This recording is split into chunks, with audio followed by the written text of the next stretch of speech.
Good morning. It's Friday, April the 16th. It's about 7:20. I just got to work. I got my Friday treat, my Starbucks, and it is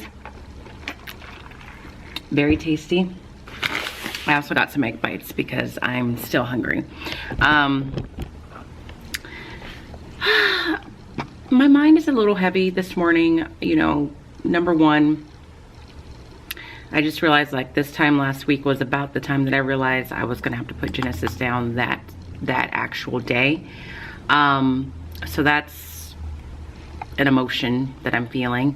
But also just like the news, just another mass shooting in the country. This is, I don't even remember, there's been multiple in the past week, and I just don't understand how many times something like this has to happen before as a country we really stop and think like, what are we doing, and do people really need to have access to guns like that in this day and age? And the other news story, like I didn't even, hold on, my mom called, I gotta call her.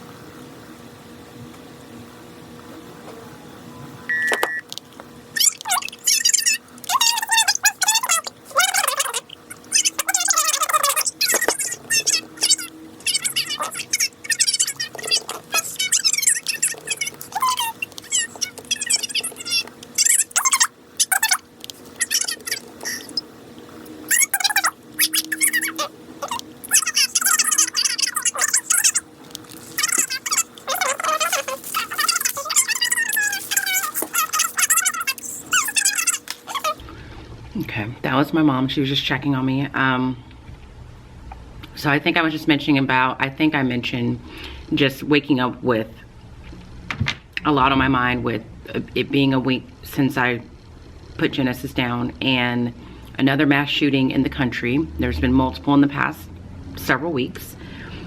And then I didn't hear this news story, and I don't know how I missed it.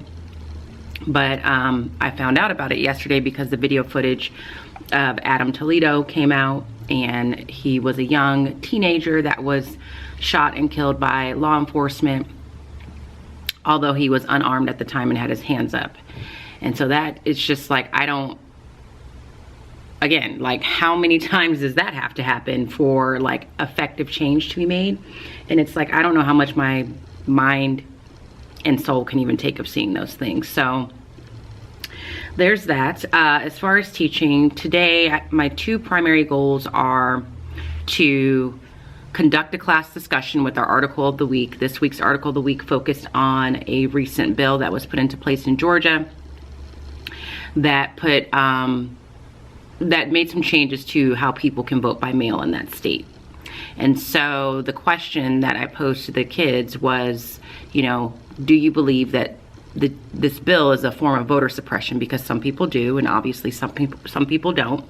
And one class was adamant that they just didn't want to annotate anymore, that they should just be able to read the article. And so the agreement I made is, I will not have you annotate this week, but we have to have a very rich, full-blown discussion where I feel like everyone's read the article, everyone's engaged with it, so that we can have this good discussion. And if I feel that way, then I won't require them to do annotations for the upcoming articles of the week. If I don't, then they will. So I'm just in the process of putting some things together to help facilitate that conversation. I found a really good video on YouTube. It's long, so I don't know that we'll see it today, but it kind of just talks about a lot of issues that are related to this article with voting rights, voting by mail, the evolution of who could vote and who couldn't. So I'm getting ready to prepare, see if I can prepare like a quick slide for it. And then the other thing is we need to get into the next passage of Study Sync, which is, I think it's titled, Thank You, Mrs. Breed. Again, this is the first time I'm reading these passages because I didn't make it this far last year.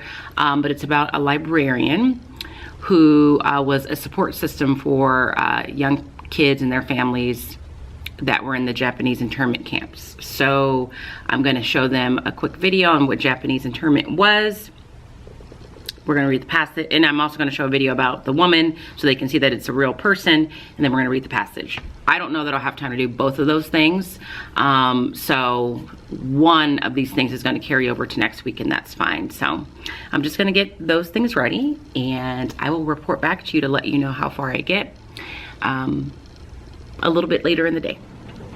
Okay, it is my lunchtime. It's 11:26, almost 11:30. The discussions so far have gone pretty well. My first class is my homeroom class, and my homeroom classes are the ones I'm a little more, not concerned, but like, what is the word I'm looking for? Not concerned, but I guess unsure of, because they are the more reserved group.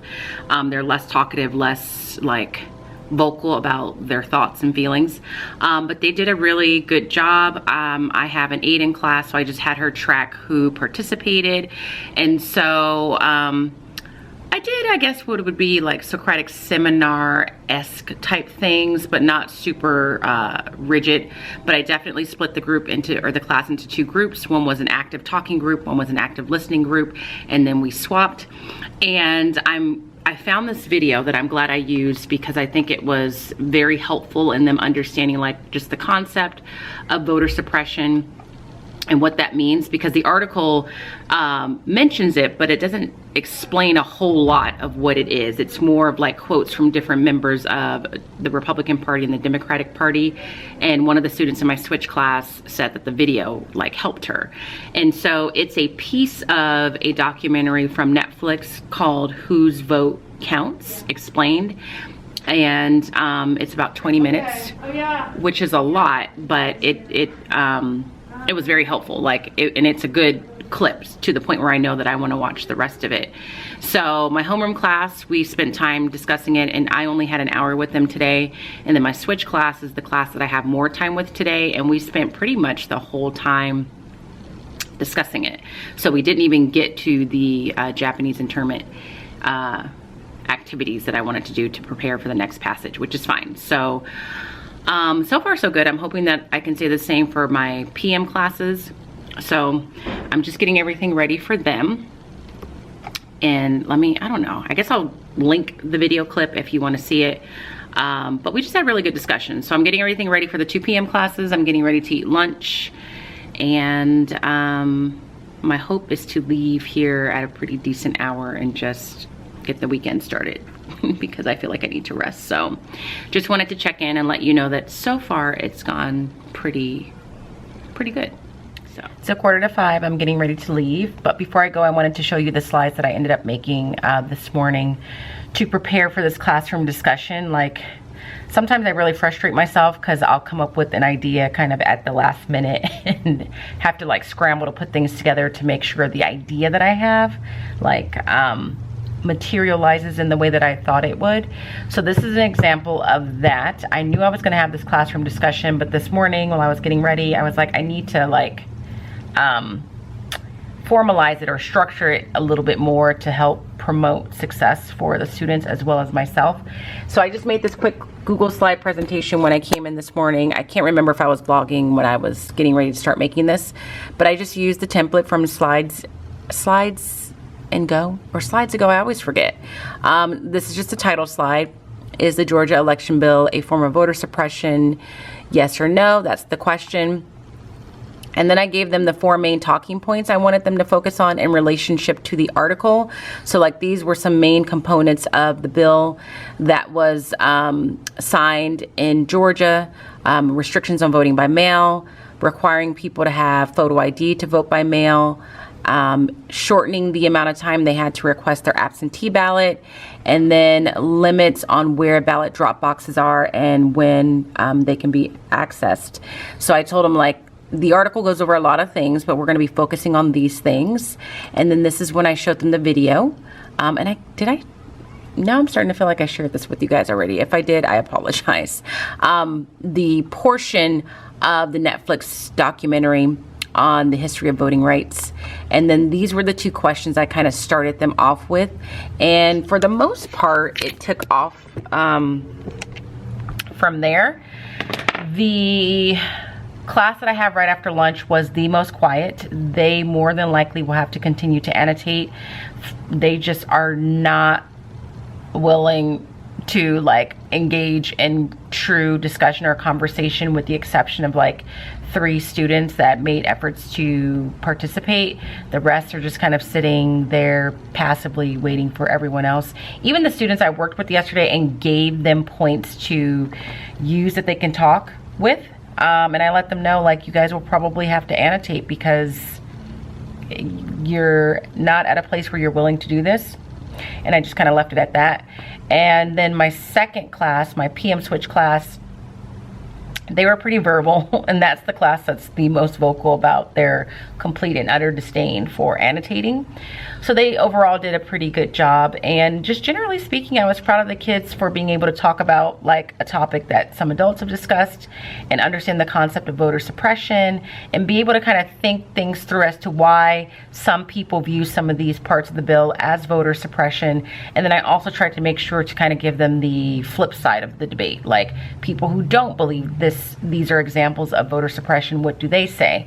And then ask them at the end what they thought. Most of them said that they thought the bill had elements of voter suppression. If anyone didn't think that, they either didn't tell the truth and say they did, or they just weren't vocal about it.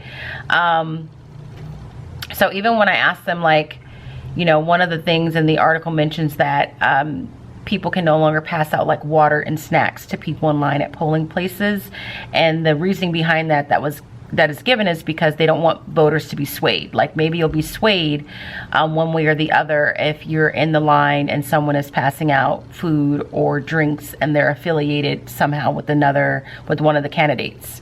And I said, so that's the premise behind it.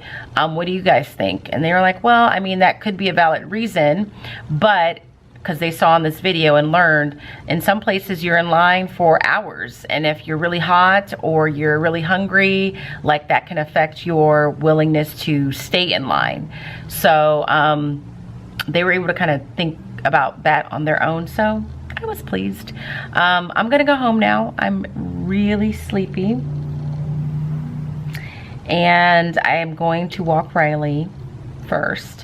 And then I'm gonna try and get my hair all done, washed and twisted up early, and then eat. And a part of me wants to, like, do some work,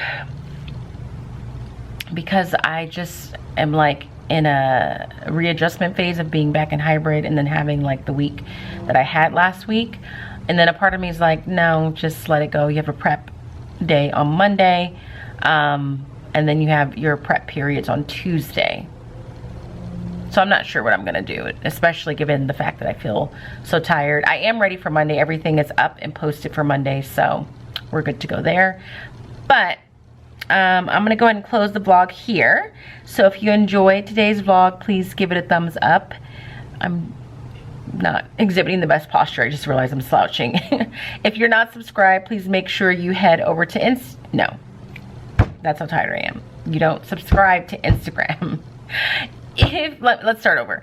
If you enjoyed today's vlog, please give this video a thumbs up. Please feel free to leave comments so that I can respond to them, and it does help with just the general engagement of my vlogs if you would like to support the channel.